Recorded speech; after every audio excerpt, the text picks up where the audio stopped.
আমার হুসাইন বলেছিলেন যে বাবা আজকে যদি তুমি শাহাদাত বরণ করো, কাল কিয়ামতের ময়দানে আমার রাসূল পাক যদি জিজ্ঞেস করে, এ হুসাইন তুমি হাশিমি বাগানের কাউকে রেখে আসলে না, আমার খানদান কোত্থেকে জারি থাকবে? আমার সেই জন্য বাবা তোমাকে থাকতে হবে, তোমার উপরে ঈমানি পরীক্ষা যাবে, তোমার উপরে অনেক জুলুম যাবে বাবা। আমি তোমার পিতা হয়ে তোমাকে ওসিয়ত করতেছি, তুমি যখনই মদিনায় যাইবা তোমার নিজের দেখা ঘটনাগুলো নবীর চরণে বর্ণনা দিবা। কথাটি আমার বুঝতে পারতেছেন ভাইরা? মওলা হুসাইন জয়নাল আবেদিনকে বুকের সাথে বুক লাগাইলেন। আরে ভাই, এটাকে বলে সিনা সিনা এলেম।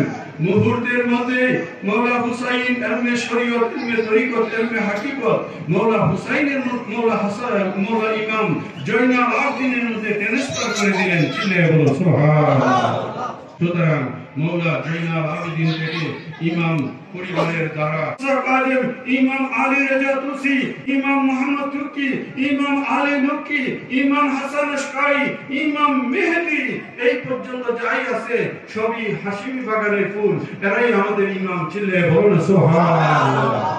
আর লাস্টে এড করেছি যিনি আমার প্যারা মুর্শিদ গুলে মদিনা দরবারের মহান মুর্শিদ কেবলা আবুল বাশার আল কাদরি, তিনিও আমার তরিকতের ইমাম। ঠিক কিনা ভাই?